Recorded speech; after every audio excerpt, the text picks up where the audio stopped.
백이 묻은다라 청이정이 저달 속에 개수나무가 박혔으니 금방개로 찍어내 먹은 내 배로 다듬어서 조가 삼간 집짓고 우리고 무엇이던가 천년만 영을 살구니고 흐리는 야 산물 삼각산로 말보다 보자 하느님 어디에 있어서 지혜만은 그저 하늘을 얼마나 들고 보냈으며 지금도 치워듣는 동료남아 장안에 가득 탔으니 어찌하니가 종을 손당을 시구들 신철시야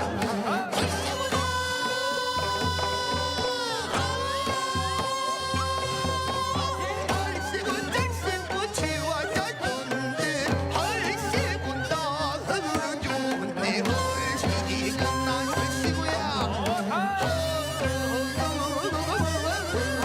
절시고 절시고 졸시고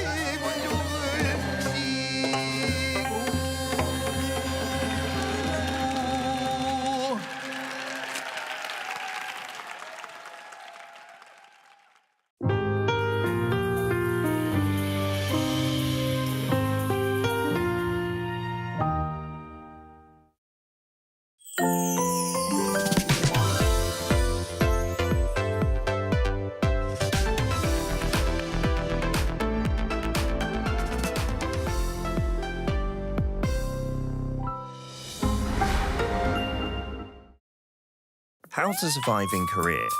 One room. So, you're surviving in Korea. If you've signed a contract for a one room, obviously you're a pro. But the real deal begins now. Step 1. Housewarming. No need to buy toilet paper, diffusers or hand soap. You'll get them soon enough as housewarming gifts. And some are bound to pile up. There's nothing better to serve your guests than milpaeyu nabe. If you have Korean friends coming over, don't forget the extra garlic. Step 2. Garbage disposal. With great power comes great responsibility.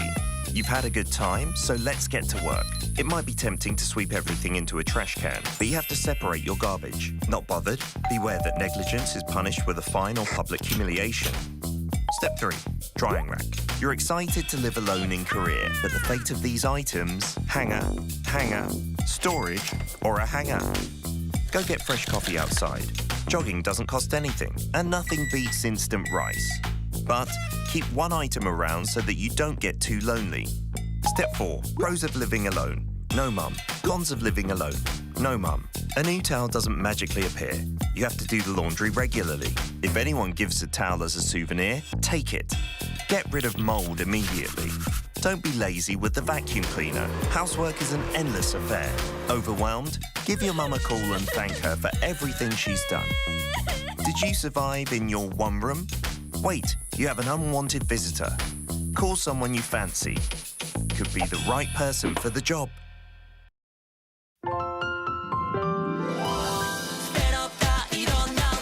네, 인사드리겠습니다. 휴스턴! 에이다! 안녕하세요, 에이다입니다.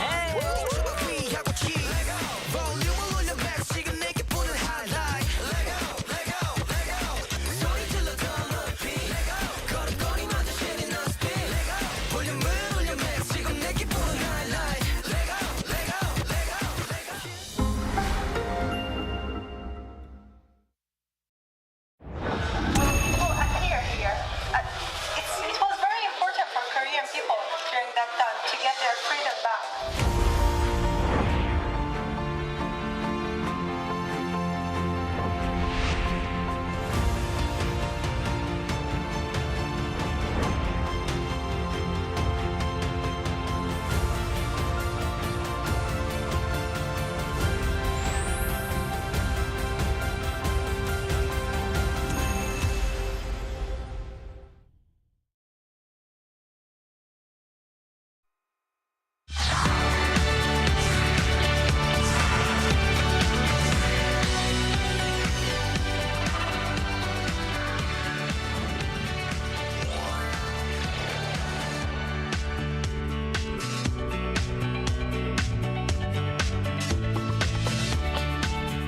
안녕하세요. Riding on the Korean wave.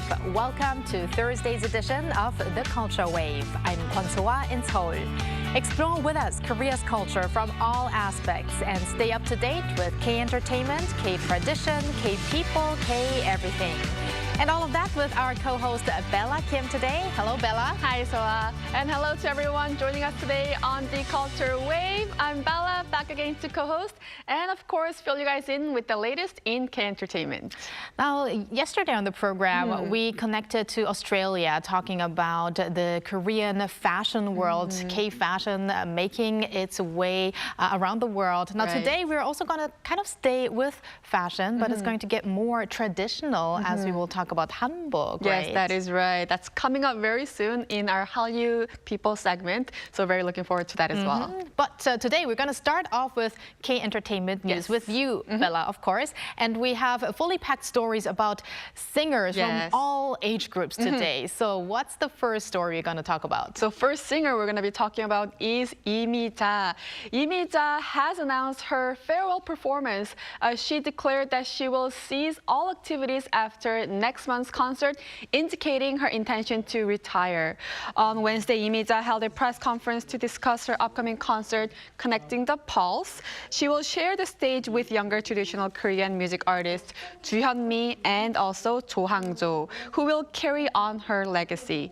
Lee Mi-ja's farewell concert will be held on April 26th and 27th at the Sejong Center for the Performing Arts in Seoul. Now let's hear what she had to say at the press conference.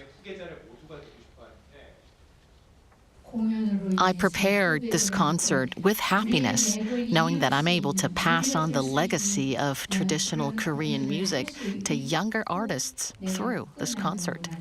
I couldn't ask for anything else but to please just think of me as a singer who continued the pulse of traditional Korean music. It's always very emotional when you hear of singers retiring, especially such legendary singers. But the good thing is the music is always still there to listen to. Exactly, yes. And now we're also going to talk about a different farewell of a member of 17, but it's just a temporary farewell. Yes, temporary farewell. We're going to talk about 17 Won-woo. Won-woo is set to enlist in the military, becoming the second member of the group to begin his service following Jung-han. His agency Pledis Entertainment announced on Wednesday that Won-woo will begin his mandatory military service on April 3rd. As a result, Won-woo will not be able to participate in scheduled activities after his enlistment, which will include the Tecate Pal Norite 2025 festival coming up in April and also 17th Japan fan meeting. However, the agency reassured fans by saying that he will take part in the Carrotland fan meeting concerts on March 20th and 21st, and also he will stay connected with fans with pre-prepared content as well. Different from the past, it's good to see that these boy group members have more opportunities to stay connected with their fans. So I hope that the fans can bear that span. And also, we're going to end on a happy note with some exciting news on singer Yoonha. It's correct. Singer-songwriter Yoonha is getting married. Yoonha announced the news by posting a handwritten letter on her fan cafe on Wednesday. She wrote, "I have found my reliable partner in life and will be getting married." She added, "I will now support and encourage your life as a stronger and more stable Yoonha." Her agency C9 Entertainment announced that Yoonha will hold a private wedding ceremony with only family and close friends at the end of this month with a non-celebrity fiancé. Yoonha debuted in Japan back in 2004 before launching her career in Korea, and she released several hit songs including Event Horizon and also Password 486. You're not going to sing a part of that for us, Bella, today? No. I forgot the lyrics. Yes. And my favorite was also 기다리다 or Waiting. That was also a beautiful ballad. That's also by a hit song as well. Well, congratulations to her, and thank you to you, Bella, for those K-Enter updates, and stick around. Yes, my pleasure. And now let's go over to our AI anchor, Ari, who has exciting cultural events in store for us today. Ari? Hello and welcome to your AI guide to the latest cultural updates from Korea. Here's our top story. The 24th Gwangyang Mewa Festival, or Plum Blossom Festival, will kick off this Friday, heralding the arrival of spring in Korea. Maehwa Village in Gwangyang, Jeollanam-do Province, is recognized as one of Korea's top 100 tourist destinations for its picturesque scenery. The festival will offer visitors a chance to immerse themselves in the breathtaking spring spectacle as well as the village's traditional charms. Various activities, such as yacht rides on the Seomjin River and hot air balloon experiences, are also in store. A Gwangyang city official noted that while an unusual cold snap has made it difficult to predict the peak bloom, the plum blossoms are expected to reach full bloom this weekend and into next week. Renowned pianist Baek Gon-woo has released his third Mozart album, the final installment of his three-part Mozart piano recording project. Often described as a seeker of truth on the keyboard, Baek is revered for his meticulous artistry and relentless pursuit of musical depth. The album features Fantasia in C minor as its centerpiece, alongside 6 German dances, Adagio for glass harmonica, and more. To mark the release, Baek will embark on a nationwide Mozart recital tour from this month through October. The tour kicks off in Yeosu this Saturday and will be held across 17 cities, including Seoul, Incheon, Andong, and Miryang. The Netmarble Game Museum has officially opened in Seoul's Kurogu district. Located at the headquarters of Korea's major game developer, Netmarble, the museum showcases a collection of over 2,000 items, including early console game devices, game software, and other collectibles. The museum's inaugural exhibition focuses on the history of Korean computer games, presenting them through key themes and a chronological timeline.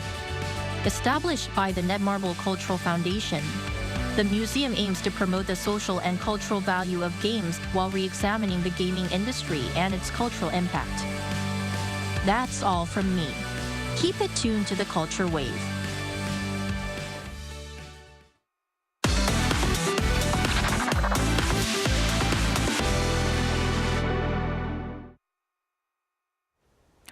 Developed as part of an Asian art project by the National Museum of Modern and Contemporary Art, an exhibition took place in Seoul showcasing around 130 works of post-1960s art by female artists from 11 Asian countries.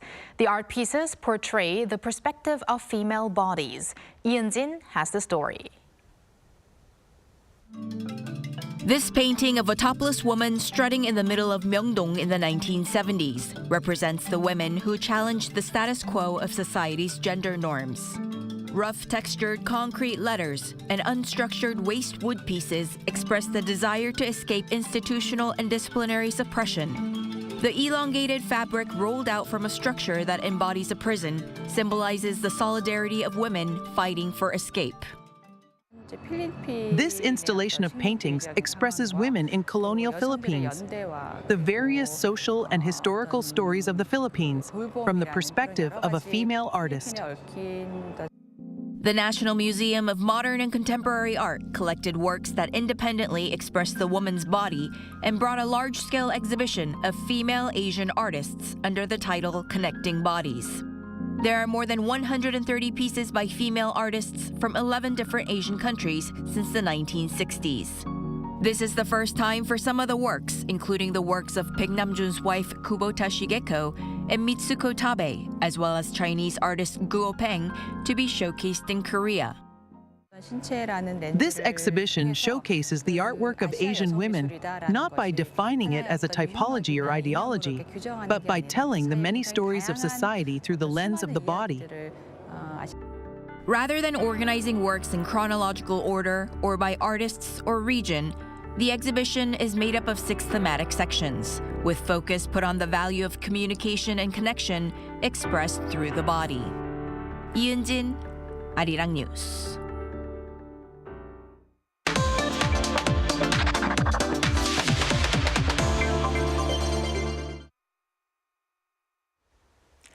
hanbok, Korea's traditional attire is not just clothing worn in the past. It is an emblem of Korean culture, history, and identity. Today, we meet a person who is searching for his Korean identity by designing, making, and wearing hanbok. For today's Hallyu People, we are joined by hanbok designer Yang Cheon-Shik, or Jeff Van Dam, in the studio. Welcome, Cheon-Shik. Hi, Cheon-Shik. Hey, thank you so much for having me. Thank you for joining us. So first off, Cheon-Shik, you're staying currently in Korea. So tell us a little bit about your visit right now and also introduce yourself to the Culture Wave viewers. Sure. My name is Yang Cheon-Shik, or Jeff Van Dam, my adoptive name. And this is my return trip, my first time back in Korea. So lots of feelings and so excited to see and do all the things that I've been wanting to do here. And I've been following you on your social media, and it did seem like you were enjoying your time already here in Korea. Oh, yes. And so, Cheon-Shik, you are currently wearing a hanbok, and you practice hanbok 생활, which means that you wear hanbok on a daily basis. So not just for special occasions like I would do, but that what you're currently wearing is one of your daily hanboks, and you designed it. Could you tell us a little bit about it? Of course. This is one of what you would find me wearing on any range of day. I do practice the hanbok 생활 lifestyle of not only wearing but making the hanbok as well. I initially started my whole design journey as a way to sort of mitigate the fast fashion and find a way to make clothing that doesn't come from industries and companies, but thinking, well, I'm Korean. What do Korean people wear? And then quickly fell down the rabbit hole of hanbok history, Korean traditions. And so it led me to what I eventually found out, legitimate practice of making and wearing hanbok. Wow, so you are a designer as well, right? Designing hanbok.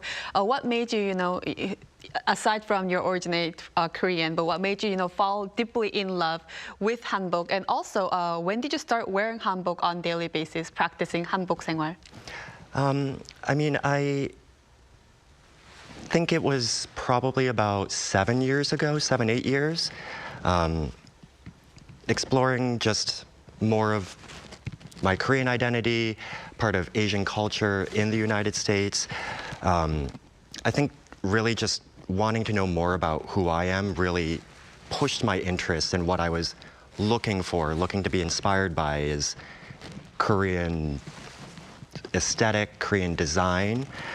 I think just it's such a beautifully simplistic but clean presentation and design that I really just had a strong pull towards, whether it's, the internal Korean doing it or not, but it was really just sort of a magnet.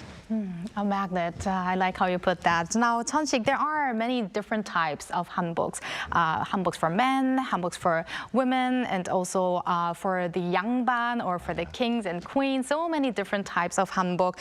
Do you have a personal favorite?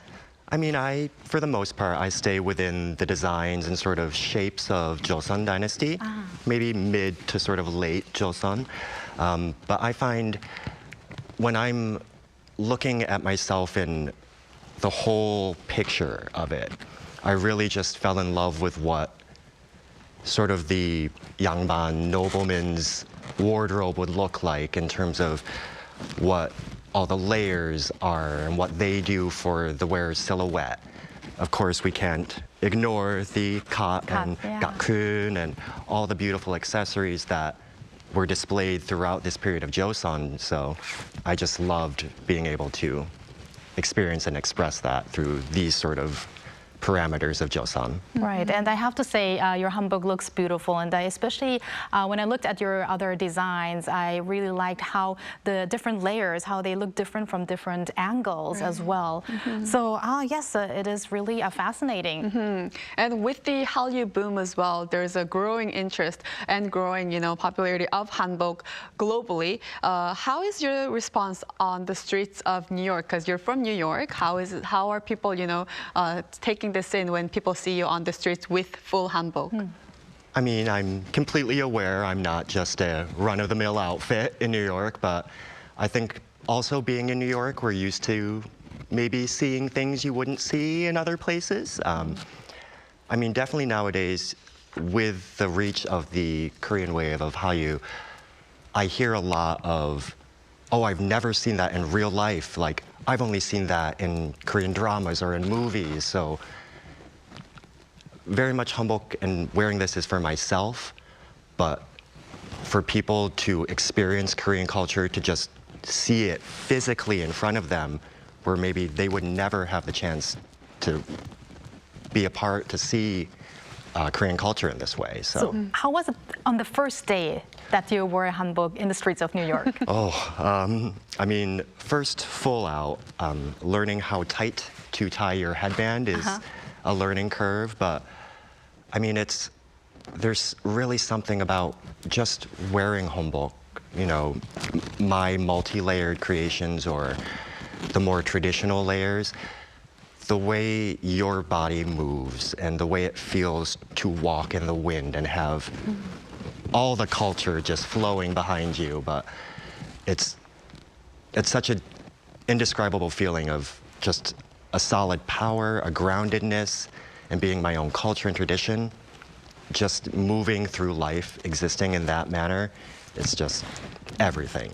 I can imagine that description will make other people want to try it out, because some people might think it might feel uncomfortable to wear hanbok on a daily basis because there is so much you have to do to wear it. But once you get used to it, I love the expression with the wind, that you feel like you go with the wind while wearing it. I know, and I'm sure Koreans walking on the streets of New York will be super excited to, you know, see you and be like, oh, I know that, I know it's hanbok. You know, very excited to meet you on the streets of New York. Well. Exactly, very proud.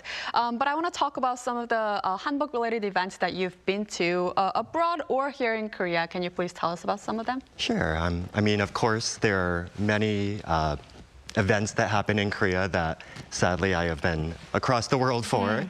But gratefully in New York, I've sort of grown with a community of historical fashion, historical costumers, and really giving a chance for maybe the first time for people to see Korean tradition within that space, where usually it's a lot of European fashion history and such, but to represent and be one of the first Asian creators, let alone Korean traditional creators.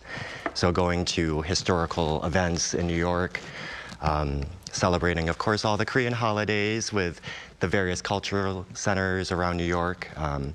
But really, it's just anything and everything I can find and do.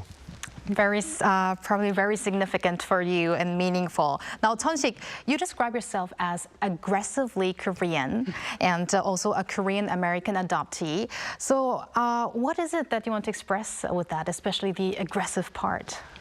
I feel like a lot of the times as Korean adoptees, especially in the West, we're gatekept a lot from our own culture, where we're often told we're not allowed to be Korean, that we're not Korean enough. And a lifetime of that, you can imagine what the toll it takes. But to fully embrace every aspect of my history, my culture, my tradition, I'm so fiercely proud of that. Aggressively Korean, as some would put it, but I have spent so much time feeling indifferent about my culture growing up, without seeing it, without being surrounded by it, and to finally find myself fully grounded and supported and feel so complete. It's something I never thought I'd be able to feel. Wow. Wow, very And I can imagine that started with you wearing hanbok and feeling even more your Korean identity by doing so. So, Cheon-Shik, how much influence do you think hanbok exerts on you? And also, how much does hanbok display your identity? I think it's, at this point, almost impossible to extract from each other. I mean, of course, take me out of hanbok and I'm just a normal person, but it's impacted so much part of my life, of my routine, of even when I wake up and get dressed, pulling my hair up into a top knot with a headband, all the accessories. I make all of my own, all the cloth garments. So if I want a new robe, I have to go and make it. Right. So every sort of aspect is considered. My apartment in New York, I have a traditional Korean bed.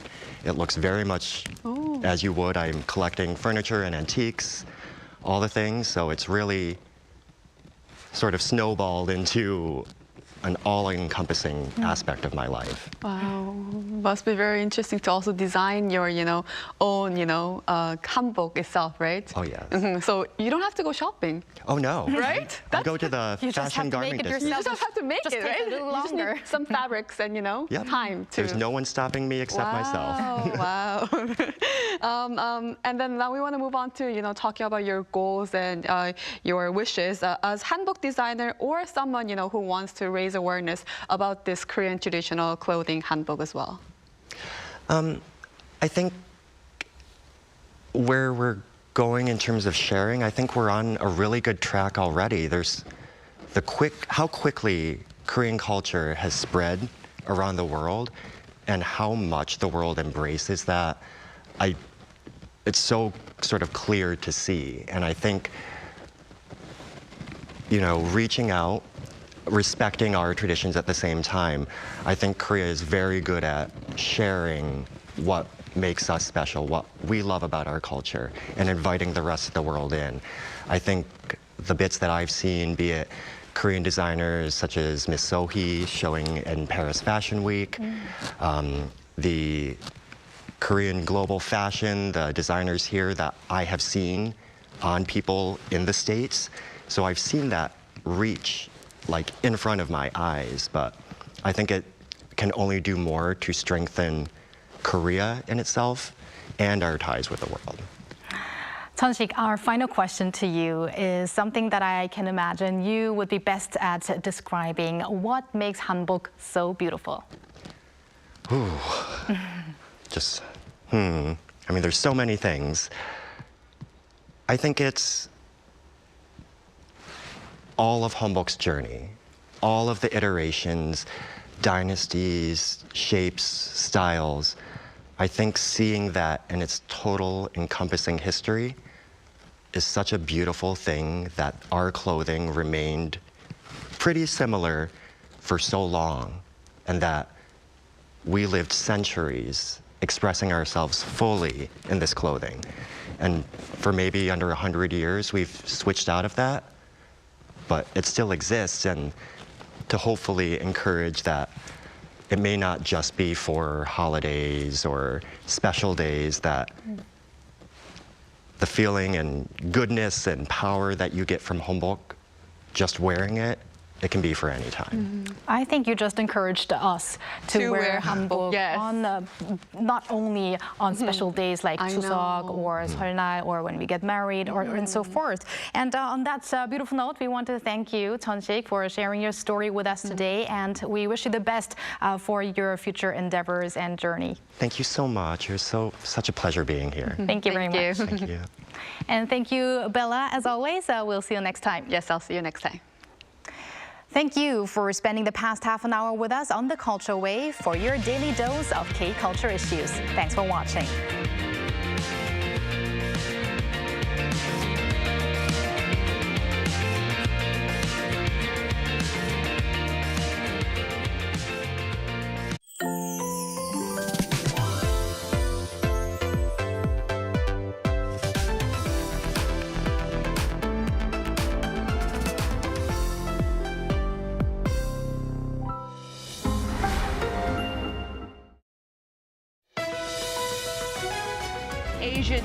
Press Perspective. It's great to have you back. We sit down with expert panelists for in-depth discussions and explore the opinions of international society through video interviews.